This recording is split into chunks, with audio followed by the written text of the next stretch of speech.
नमो रहंतारं नमो सिद्धारं नमो आयर्यालं नमो वज्रायालं नमो लोये सर्वसाहुरं शुद्धात्मानमेकान्तं साधुमुक्तं मङ्गलम् वन्दे सन्नष्टसिद्ध्यर्थं सन्नष्टप्रकाशकम् मङ्गलं भगवान् वीरो मङ्गलं गौतमगणे मङ्गलं कुन्दकुन्दाद्यो जैनधर्मोऽस्तुमङ्गलम् जेयायासनित्यहे कम्मकरङ्कटहे दक्षिणरञ्जननामयत्वपरमपुरे नमः साराय स्वानुभूत्याचकास्ते चित्स्वभावाय भावाय सर्वभावान्तरत्रे शेषकर्मफलसन्न्यसनान्ममैवं सर्वक्रियान् सर्वव्यवहारनिवृत्तवृत्ते चैतन्यलक्ष्मीभजितो भृशमातु तत्र कालावलीयमचलस्य वैत्वयन्ता। ओम नमः। कल की चर्चा, पाप का फल तो कोई भोगना नहीं चाहता, परंतु पाप के त्याग के बिना पाप के फल के भोग से बचना संभव नहीं है।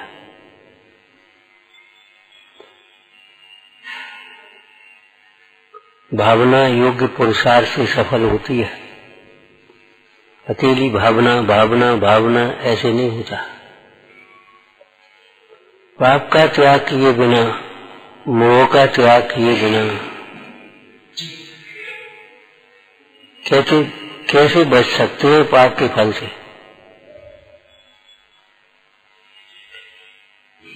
पाप का त्याग करने पर भी जो पाप प्रकृतियां हैं उनका उदय आता है। निधत्ति निकासित कर्म होते हैं, उदय आता है। बाहरी रूप से उनका फल भी आता है। इसलिए मुनिराजों पर भी उपसर्ग होते हैं। उस दृष्टि से पाप के फल से तीर्थंकर भी नहीं बच सके। लेकिन पाप का फल उदय में आना अलग बात है और पाप का फल भोगना अलग बात है।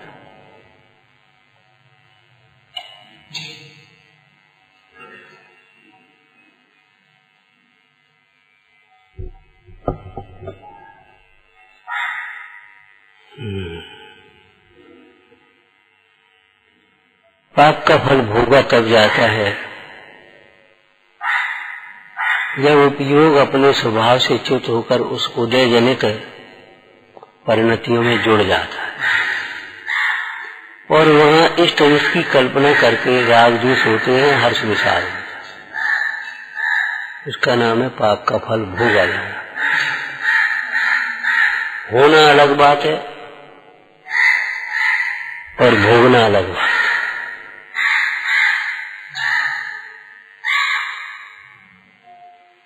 क्या बढ़िया मार्केट है। भोग लिया उसमें इष्ट की कल्पना करके हर्ष विषाद।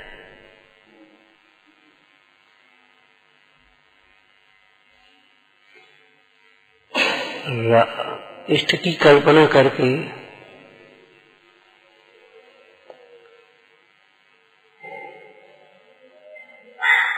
हर्षित होना भी भोगना है और अनिष्ट की कल्पना करके दुखी होना भी भोगना है। पिता को आके बैठ गया, ये भी भोगना है। भैया बहुत अच्छा, क्या बढ़िया, आके बहुत अच्छा हो, ये भी भोगना है। इष्ट की कल्पना करके हर्षित होना यह भी भोगना है और अनिष्ट की कल्पना करके दुखी होना ये भी भोगना।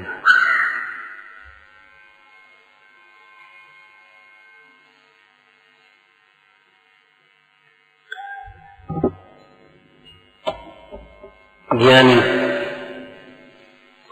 पाप के उदय में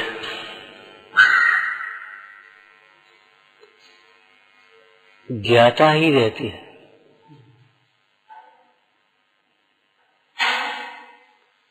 अज्ञानी पाप के उदय के भोक्ता होते। ठीक है, जो भूखा व्यक्ति है वो चाहे कुछ खाने को तैयार हो जाता है, जो हो सो गया। अब हम क्या करें, हमें तो भूख लगी। तृप्त व्यक्ति चाहे कुछ खाने को तैयार नहीं होता।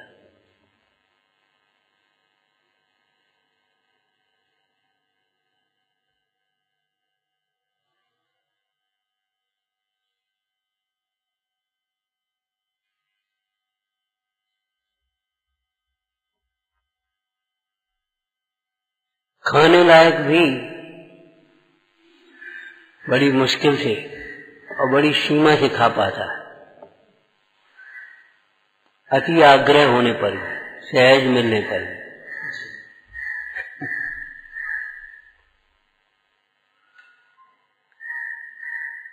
क्या कहा, भूखा व्यक्ति चाहे कुछ खाने को चाहिए, ला जो हो सो लिया। और एक जल्दी जल्दी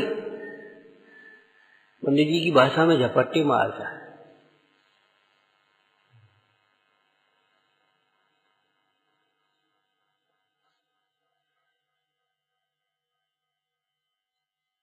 भाई हम कर नहीं पाते, ये हमारी व्यवस्था नहीं है।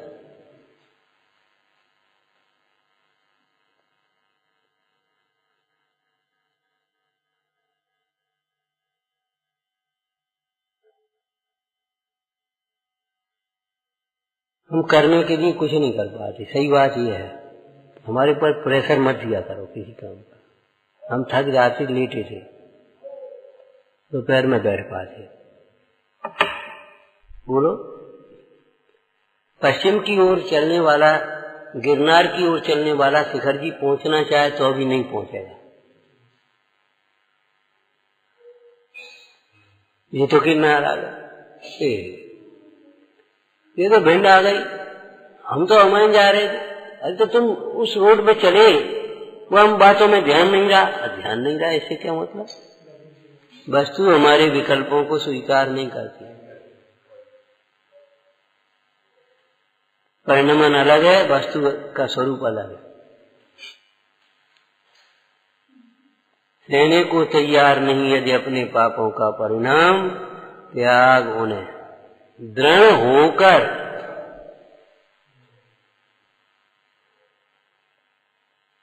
तो ये चर्चा कर रहे थे। भूखा व्यक्ति क्या कुछ खाने को तैयार हो जाए, ला, लेकिन भूखे के साथ अविवेकी हो। विवेकी प्राण चले जाए तो भी कोई अवक्ष भक्षण को तैयार नहीं होता।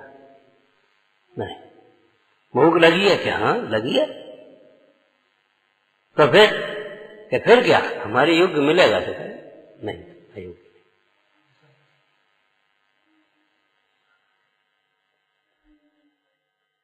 लेकिन तृप्त व्यक्ति सहज भोजन मिले, शुद्ध भोजन मिले, बड़ी आदर से, नवदा भक्ति से मुनराज की अपेक्षा माने, तो भी वह उसे नहीं भोगते। ऐसे ज्ञानी जीव पुण्य के उदय से मिलने वाले लोक निंद नहीं, लोक में प्रशंसनीय, लोक में प्रशंसनीय भोगों से भी उदास नहीं भोग रहे।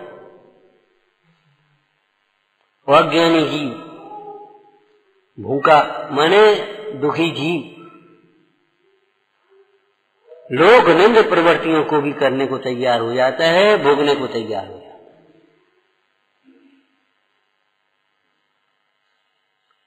अवक्ष भक्षण को तैयार हो जाता है, चोरी का अन्याय का धन लेने को तैयार हो जाता है। पर स्त्री संबंधी भी उसको त्याग नहीं कर पाता, नहीं कर पाता। संकल्प भी, हिंसा भी नहीं छोड़ पाता, त्यागने योग्य को भी नहीं छोड़ पाता, त्याग कर पाता, छोड़ने योग्य भी नहीं छूट पाता। और आत्म स्वभाव के आश्रय से छोड़ने योग्य भाव दीपिका की भाषा में कितने प्रकार के कहे। एक लोकनिंद, चलो दो ही कह लो, एक धर्मनिंद, राजनिंद, राजदंडनी, लोकदंडनी और धर्मदंडनी, ऐसे है ना।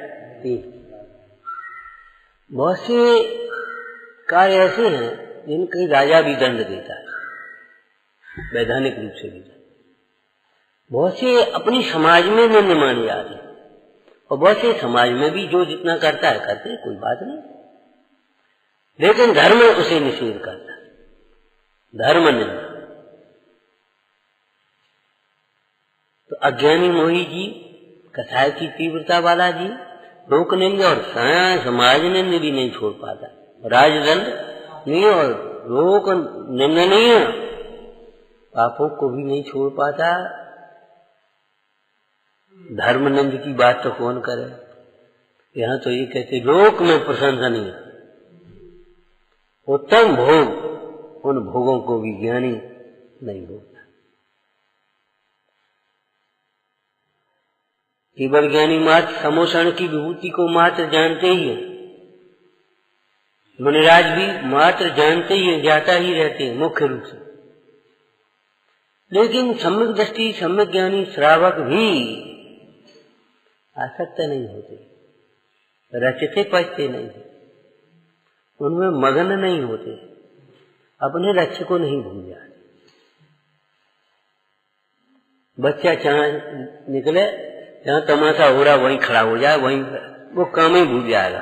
और आप भी निकले तो देखेंगे तो, और फिर जल्दी चलो भाई कहाँ, अरे वहां पहुंचे, अटकते नहीं। प्रवचन सार की टीका में बहुत सुंदर चर्चा है। दुख ही परावलंबन करता है, दुखी जीव ही पर का अवलंबन करता है।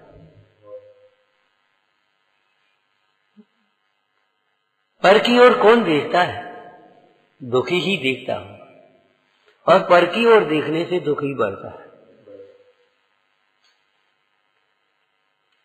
दुखी है तो देख, परम सुखी भगवंतों की ओर देख, किसकी ओर देख रहे हैं।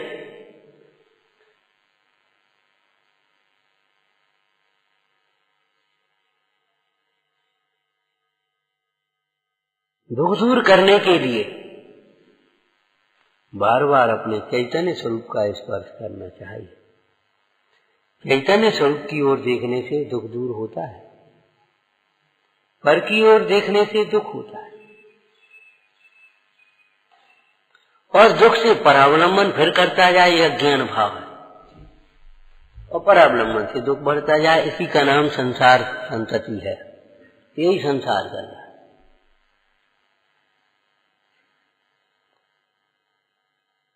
सैद्धांतिक रूप से कहें तो जैसे पाप के फल भोगने लायक नहीं है, इसी प्रकार हे भव्य जीवो, पुण्य के फल भी भोगने लायक नहीं। ये विष वृक्ष है, कर्म वृक्ष है, ये विष वृक्ष है, बदला हुआ रूप दिखाई देता है। दृष्टांत वो जो परिस्त्री है वह कुरूप है, वह अंगीकार करने लायक नहीं है। लेकिन सर्वांग सुंदर परिस्त्री भी, सर्वांग सुंदर परिस्त्री भी त्यागने लायक है। अनेक गुणों की खान। रावण को क्यों समझा रहे थे सब लोग? रावण ये पूछता है सीता में दोष क्या है, ये बता। सीता सर्वांग सुंदर है, गुणवान है, विनयवान है, धर्मात्मा है, उसमें दोष क्या है? दोष ये है वो तुम्हारी नहीं है और न तुम्हारी हो सकती। समझ लेना, दोष ये है, इस दोष को अनादिकाल से समझा नहीं।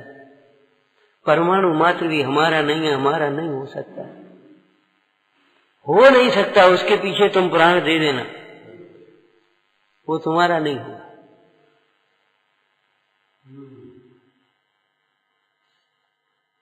और इसी समय सार जी की टीका में अमृतचंद स्वामी क्या कहते हैं, मैं जानता हूं ये परद्रव्य है, फिर भी मैं भोगता हूं। दादागिरी है तेरी।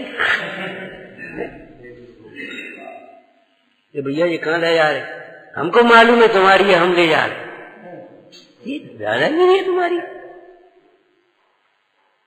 ये भैया ये अभक्ष है, हम जानते हैं, लेकिन हम क्या करें बता, हम तो खाएंगे। बता ये क्या है।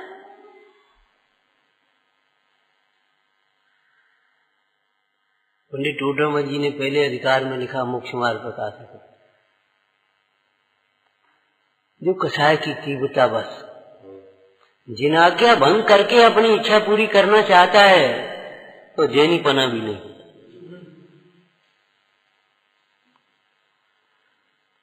लाइनें तो आपको याद है लेकिन उनका प्रयोग नहीं याद।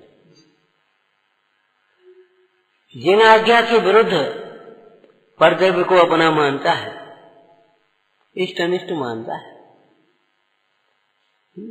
जिन आज्ञा में जो हे कहे उन्हें उपादेय मानता है रागादिक भावों को, जिन आज्ञा में संसार में दुख कहा है वहां सुख की कल्पना करता है। ठीक है, जिन आज्ञा केवल इतनी ही नहीं है, जिन आज्ञा और भी है, अधूरी आज्ञा नहीं होती। बेटा जाओ वहां चले जाओ, इतनी आज्ञा नहीं है, सुनो 2 जोड़ी कपड़े रख लेना, जरा नाश्ता भी रख लेना, और वहां रात हो जाए तो वहां रुक जाना, कोई तकलीफ हो तो फोन कर देना। वो सारी बातें बताता है। जिन आज्ञा इतनी नहीं, आत्मा अनाहारी है, अनाहारी है, ये तो जिन आज्ञा है ही, स्वरूप है। लेकिन जब अनाहारी न रह सके तो कैसा आहार करना, ये भी जिन आज्ञा में है।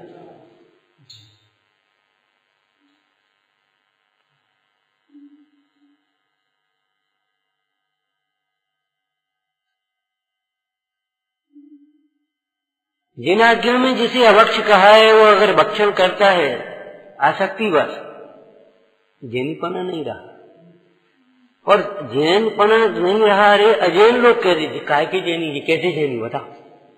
पंडित हम तुम्हारे जैनों को दिखा दें, वो ठेला पर खड़े, काय के जैनी। तो आप तो इतनी बातें करते हो, आप तो इतना उपदेश देते हो, वो बताओ हम दिखा दें तुम्हारे। माने वो जो जैन नहीं है वो भी उसे जैन स्वीकार नहीं कर पा रहा। ज्ञानी कैसे स्वीकार करें, ज्ञानी जैन कैसे स्वीकार करें जो जैन नहीं है, जिसने केवल जैनों की संगति, जैनों के मोहल्ले में रहता है या जैन पाठशाला में पढ़ा है या कुछ संगति है, उसने जैनों का आचरण देखा है, क्रियाएं देखी हैं, उनके ये कहा जगह नहीं कैसे है नहीं।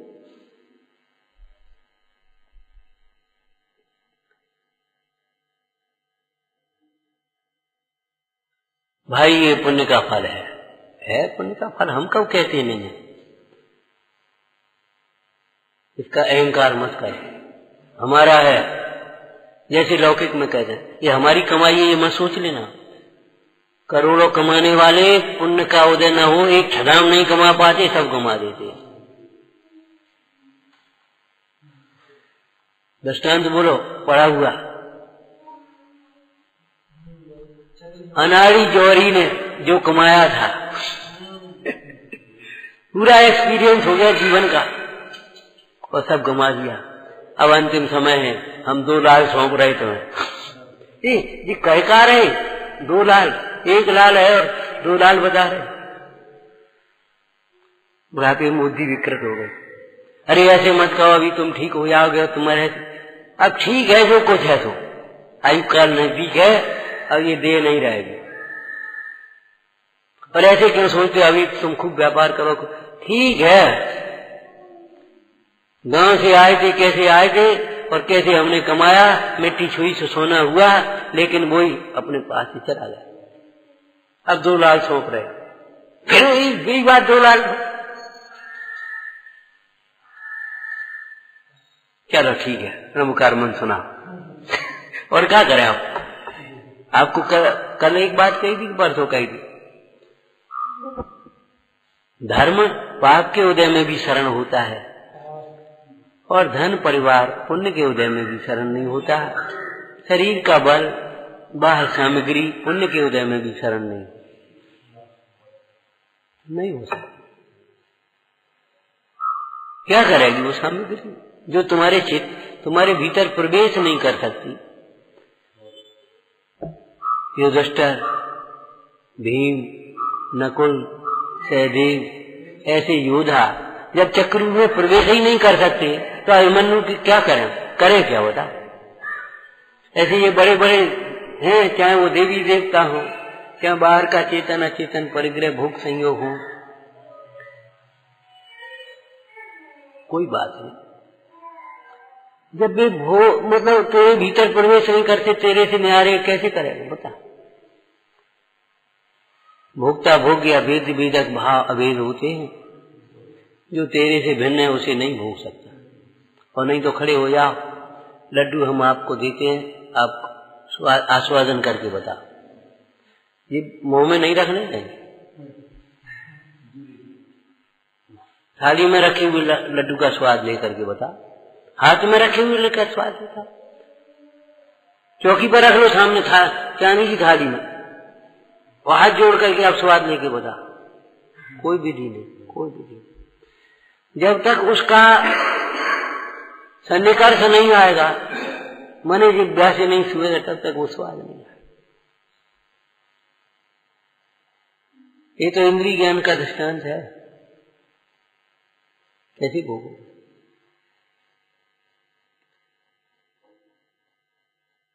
यही तो अनाचार है।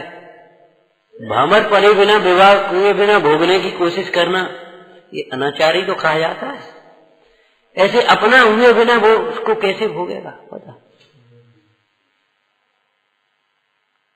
आचार्य देव ने ये तर्क दिए, जो जीव पुद्गल होए, पुद्गल प्राप्त हो जीवत को, तू तभी ऐसा कह सके है मेरा पुद्गल।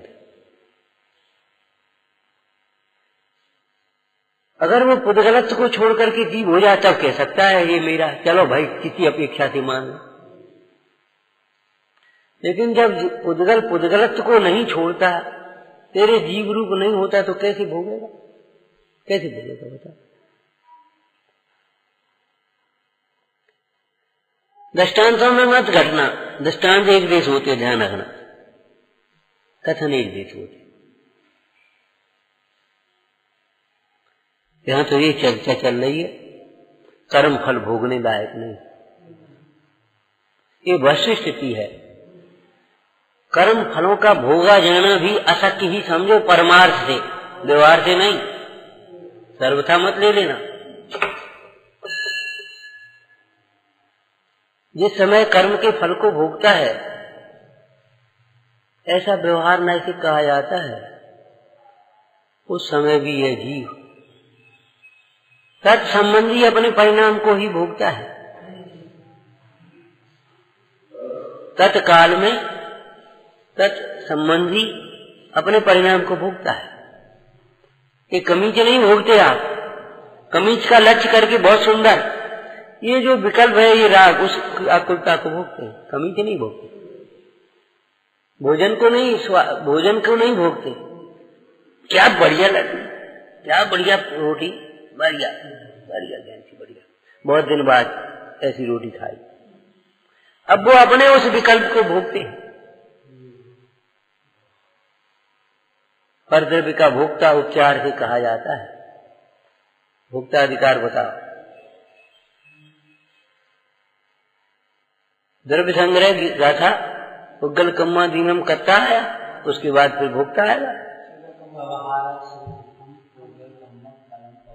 हाँ हाँ, बोलो बोला, आदि लाइन का अर्थ करो। आत्मा व्यवहार भोक्ता, समझ में आया? हाँ, फिर लाइन दोहरा। हाँ, व्यवहारा सो दुखम पुग्गल कम्म फलम पवंजेति। हाँ, आगे बोलो। हाँ, निश्चय ऐसे अपने चेतन भाव को, चिद विकार और चिद विलास दो प्रकार के चेतन भाव हैं। रागादिक विकारी भाव विचिद विकार कहलाते हैं और ज्ञानादिक भाव वो चिद विलास कहलाते हैं।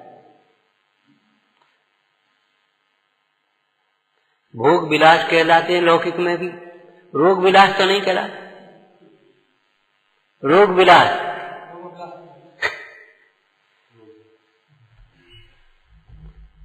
भोग विलास शब्द का प्रयोग है। रोग विलास, विलास माने आनंदमय। हालांकि शब्दों की मारामारी में मैं जाना कहीं कोई वो शब्द भी आ सकता है आगम में, लेकिन मुख्य रूप से चिद विकार और चिद विलास का अंतर समझ लेना। तो निश्चय ऐसे आत्मा अपने चैतन्य परिणाम को भोगता है। अब निश्चय है दो प्रकार का, एक अशुद्ध निश्चय तो एक शुद्ध निश्चय। अशुद्ध निश्चय अशुद्ध भाव को कहेगा, अर्थात अज्ञानी या अपने स्वरूप से च्युत रहता हुआ निचली भूमिका के ज्ञानी अपनी पर्याय में होने वाले रागादिक भाव की आकुलता को भोगते हैं, और ज्ञानी अपनी परिणति में बरतने वाले साम्य भाव के आनंद को भोगते। परद्रव्य का भोक्ता न ज्ञानी है न अज्ञानी है, परमार्थ से व्यवहार न से ज्ञानी नहीं है। क्या कहा? कर्म फल का भोक्ता ज्ञानी, व्यवहार न से भी नहीं। क्यों? उसका उपयोग वहां जुड़ा नहीं, उसे एकत्व बुद्धि नहीं है। ज्ञानी अज्ञानी उसे अपना मानता है, उसका उपयोग वहां जुड़ा हुआ है, इसलिए अज्ञानी जी व्यवहार से जिस कर्म को उसने किया है उस कर्म के फल को भोगता है। और आगे बोलो इसी समझदार जी की भाषा में, जो कर्म फल को भोगता वह कर्म को ही, जो कर्म फल को भोगता है वह कर्म फल को मानता है। राग भी बंधन है, राग भी बंधन है। आपने निमंत्रण दिया और हम पहुंच गए आपके पास, बस समझ लो बंध गए। अब हमें निमंत्रण देने पड़ेगा, बुलाने पड़ेगा, और नहीं फिर जाने पड़ेगा, फिर निमंत्रण। और भैया ठीक है आपने निमंत्रण दिया, आपकी ठीक है जो कुछ है, हम नहीं आ पाएंगे। क्यों? हमारे त्याग है भैया, हम लौकिक इन कार्यों में नहीं आते आज। हाँ ठीक, बस छुट्टी हो गई।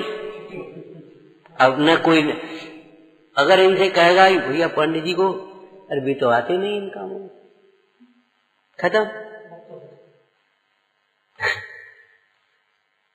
राग से बंधन होता है, वैराग से बंधन। राग के अलावा बंध का कारण जो कुछ भी कहा जाए वह उपचार मात्र समझना। अशुद्ध निश्चय से राग ही बंध का कारण है। राग माने रागादिक समस्त विकारी भाव, विचारना। तो ये कर्म के फल भोगने लायक नहीं, जाकर के बुला करके भोगने लायक तो है ही नहीं, लेकिन अपने आप आ जाए तो भी भोगने लायक है। जैसे परिस्त्री के पास जाकर के परिस्त्री को भोगे, ये तो महानिंद है ही, लेकिन कोई परिस्त्री अपने पास आ जावे और याचना करे तो भी वह भोगने लायक नहीं होती। जैसे रावण के प्रसंग में उपरंबा,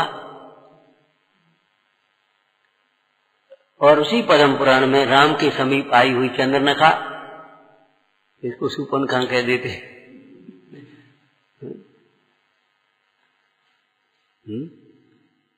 बोलो, अंगीकार तो नहीं किया, भोगा तो नहीं। जैसे दूसरे का धन दूसरे के घर में से उठा लाए ये तो डकैती है, चोरी है।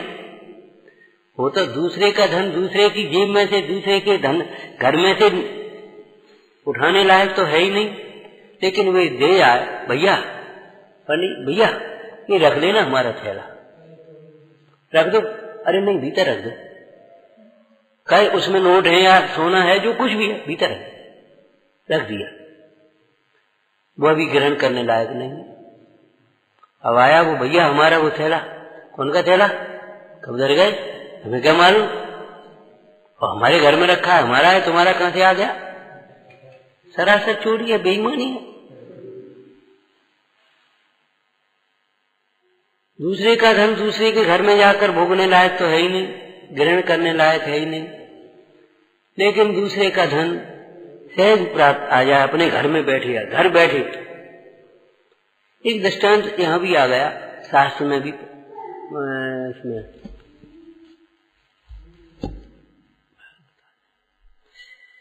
प्रवचन सार जी में 47 न्यायों की दर्शन। मुट्ठी भर चने दे करके चिंतामणि रत्न आया, सुनी, मुट्ठी भर चने दे करके चिंतामणि रत्न खरीद लेने वाला है आया। जब हमने पढ़ा तो हमने सोचा ठीक है, दृष्टांत की जगह ठीक है, कोई दिक्कत नहीं है, लेकिन ये तो ठगाई है। अरे सामने वाला नहीं जानता, जब हमने लिखा इस घटना को किसी कहानी में, तो हमने उसको बदला, दूसरे ढंग से लिखा। ये नहीं, यहाँ के आधार से नहीं, दूसरी कहानी।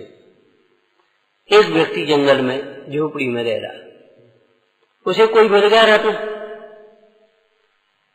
बच्चा खेल रहा जहरी पर उस रत्न से, चलो खेलता रहेगा।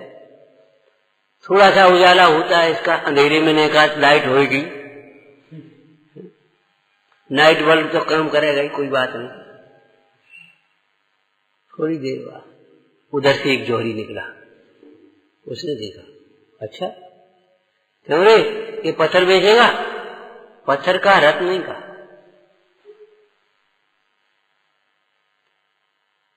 बेच देंगे तो ले 20 रुपए ले ले।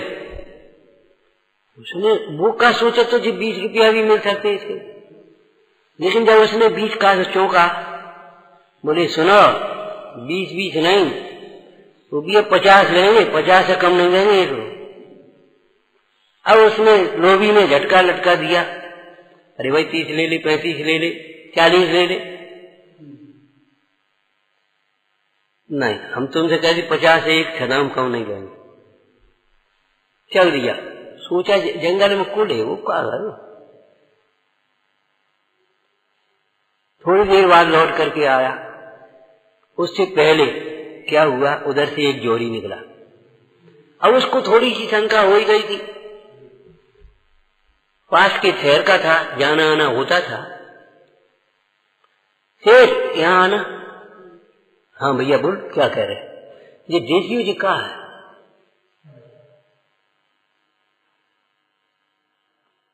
वे 40 रुपये दे रहे थे, हम तो कहीं 50 1 रुपये कम नहीं लेंगे। फिर ईमानदार आदमी बोले भैया ये 500 रख, और दुकान पे आना, ये रत्न हमको दे दे, और दुकान पे आना, जितनी कीमत होगी तो हम उसको दे दें। ये थोड़ी है, वो जानता नहीं है तो हम ठग लेंगे उसको। ये चतुराई नहीं है, ये ठगाई है।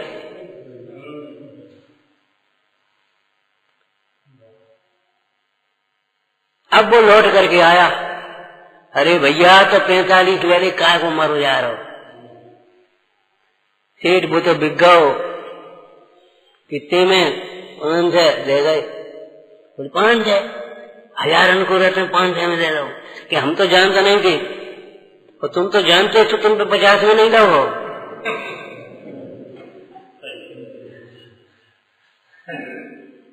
तो हमको केवल यहाँ इतना दृष्टांत बदलना था कि उसने ला करके दिया, सो 500 ही दे करके नहीं रह गए। उन्होंने कहा भैया दुकान पे आना, हम तुझे परख करके वहां फिर पैसा देंगे, रख ले यार। तो उसने जा करके वहां परखा और उसकी कीमत दी।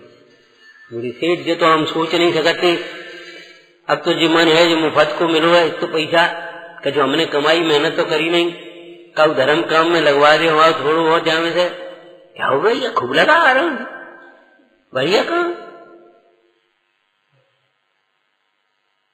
एक भावनाओं में या अधिकारों में एक ये भी है, कोई धरोहर रख गया और भूल गया, उसने कहा हमारी इतनी थी, कम मांगे, ले आ भैया जितनी है जितनी ले जा, ये गलत है तुम्हारा। वो भूल गया है, अपन को नहीं भूलना है भैया, तेरी तू भूल रहा है, तेरी 45 नहीं 50 थे, तेरी 2 किलो नहीं थी, 2.25 किलो थी।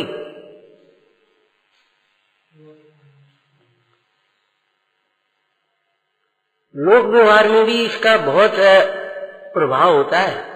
अपने को बड़ा एक शांति और एक निश्चिंतता मिलती है, उसका फल मिलता है। जी बता रहे दुकान पे जब बैठती थी लड़का, तो माल आए, कभी ज्यादा आया तो जी वापिस पहुंचा देती, अब कम हो जाए, ज्यादा आ सकता है तो कम भी आ सकता है, तो जी गए भैया वो कम निकला उसमें, और 2-4 लोग भी खड़े हैं उनका भी कम, तो इनको वापिस कर देता था और उनको नहीं करता। बोले इनको तुमने इन्हें कहीं कम है तो तुमने दे दिया उसको, और हमें क्यों नहीं दे रहे, कि उनकी बात अलग है। बे ज्यादा होता तो वापिस भी पहुंचा दिया, तुम जब कम होता है तब आके खड़े हो जाते हो, क्यों भाई जब कम निकलेगा तो कभी ज्यादा भी होता होगा, निश्चित है। बोलो ज्यादा ये कभी नहीं आए, तुम ये ज्यादा हो गया सो लेने, कम आ गया सो लेने आ जाते हो।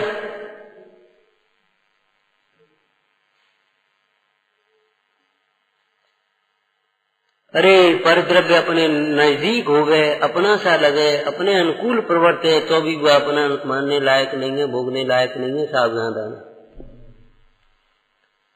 हमारे ज्ञानी जनों ने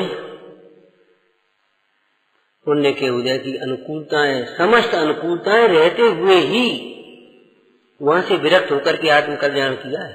ये नहीं है कि प्रतिकूलता है गुस्सा से घर में छोड़ा है। तुम एक भी हमारी बात नहीं मानते, हम जे जा रहे, ऐसे नहीं, सब बात मानते तो भी हम जा रहे। क्यों? अब हमें समाधि करना है भैया, जितने दिन हमारा तुम्हारा योग था, अब हम अपनी समाधि करेंगे। अब क्या बात है, हमसे कुछ गलती होगी? गलती गलती की बात नहीं है। वैराग्य में पराया दोष नहीं देखा जाता, ज्ञान में पराया दोष नहीं दिखता। जिसे पराया दोष दिखता है वह ज्ञानी होने का पात्र भी नहीं आ रहा।